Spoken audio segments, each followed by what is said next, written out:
150 शब्द प्रति minute. Hindi audio notes start होगा 5 सेकेंड बाद।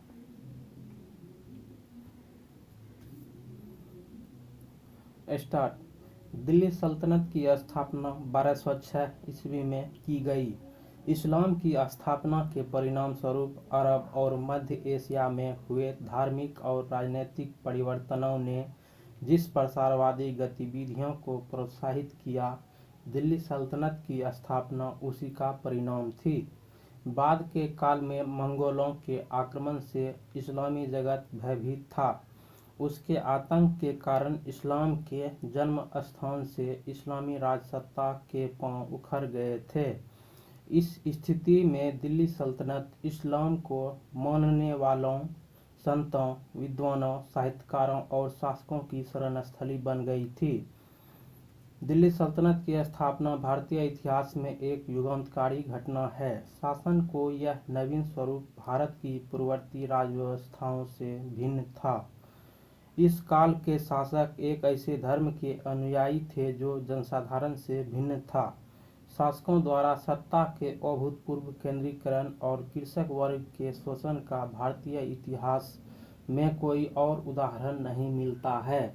दिल्ली सल्तनत का काल 1206 ईस्वी से प्रारंभ होकर 1526 ईस्वी तक रहा। 320 वर्षों के इस लंबे काल में भारत में मुस्लिमों का शासन व्याप्त रहा। दिल्ली सल्तनत के निम्नलिखित 5 वंशों का शासन रहा।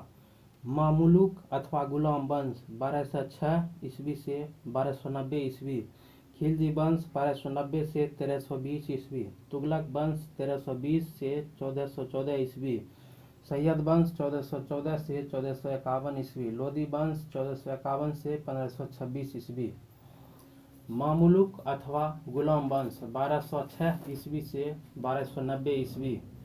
1206 ईस्वी 1290 ईस्वी के मध्य दिल्ली सल्तनत पर जिन तुर्क शासकों द्वारा शासन किया गया उन्हें गुलाम वंश का शासक माना जाता है। इस काल के दौरान दिल्ली सल्तनत पर शासन करने वाले राजवंश थे कुतुबुद्दीन ऐबक का कुतुबी, इल्तुतमिश का शमसी और बलबन का बलबनी।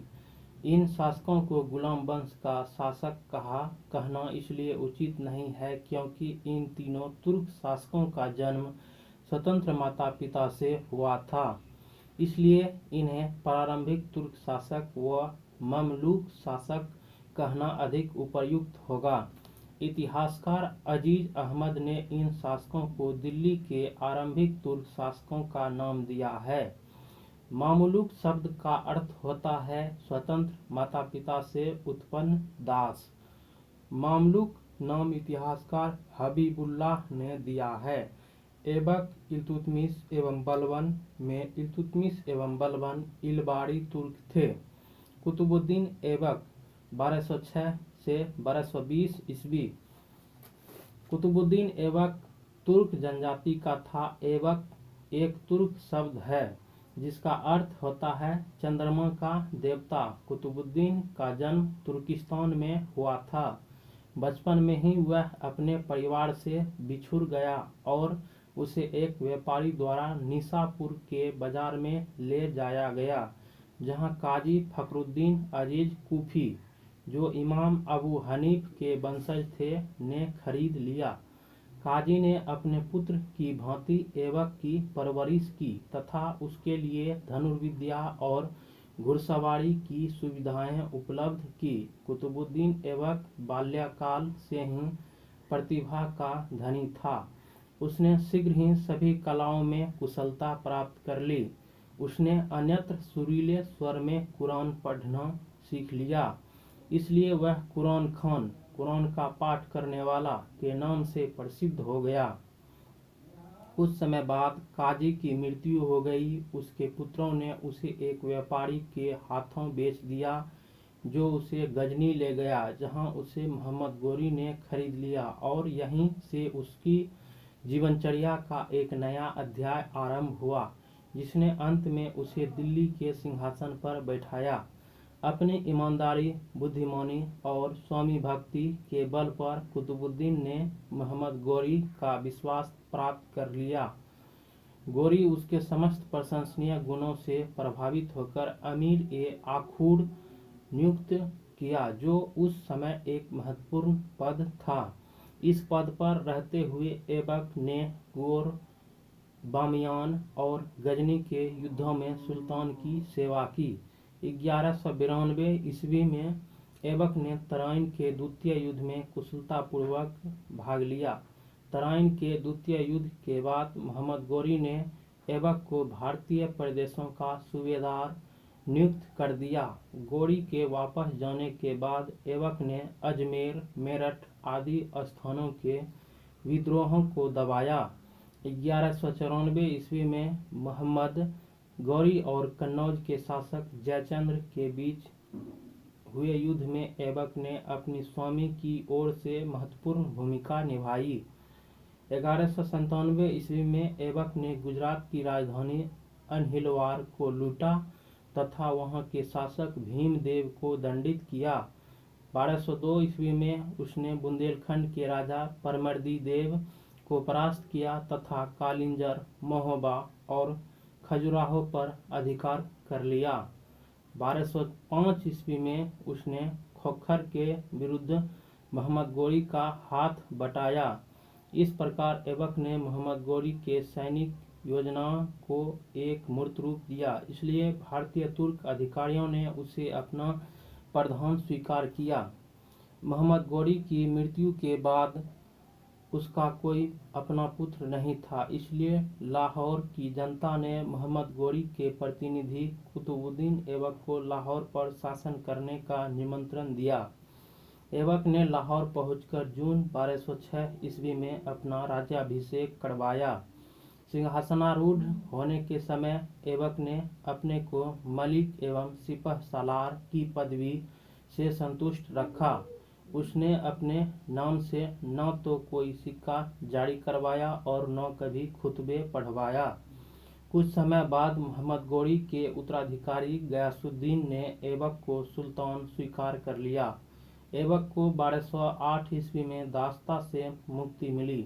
सिंहासन पर बैठने के समय ऐबक को मोहम्मद गौरी के अन्य उत्तराधिकारी गयासुद्दीन, मोहम्मद ताजुद्दीन एल्दौज एवं नासरुद्दीन कुबाचा के विद्रोह का सामना करना पड़ा।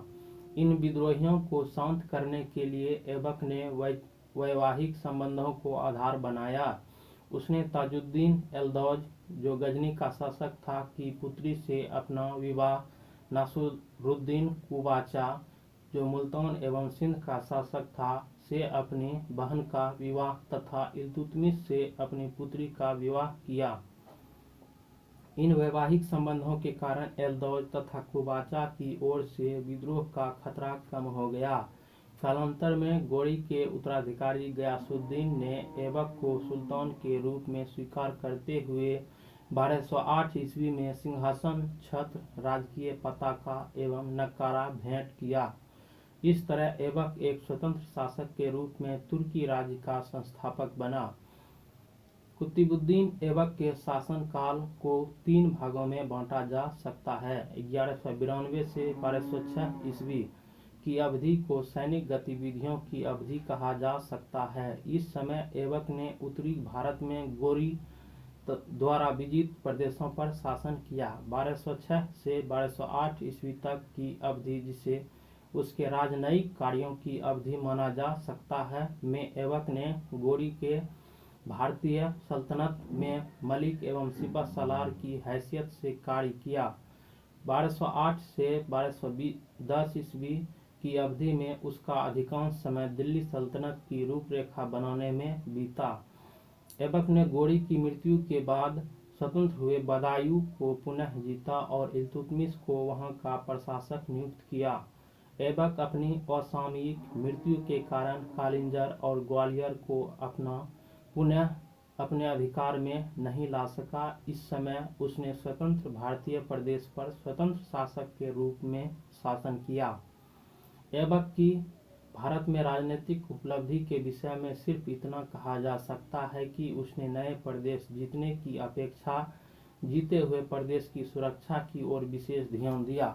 ऐबक को अपनी उदारता एवं दानी प्रकृति के कारण लाख बख्श यानी लाखों का दानी कहा गया है। इतिहासकार मिन्हाज ने अपनी दानशीलता के कारण ही उसे हातिम द्वितीय की संज्ञा दी है।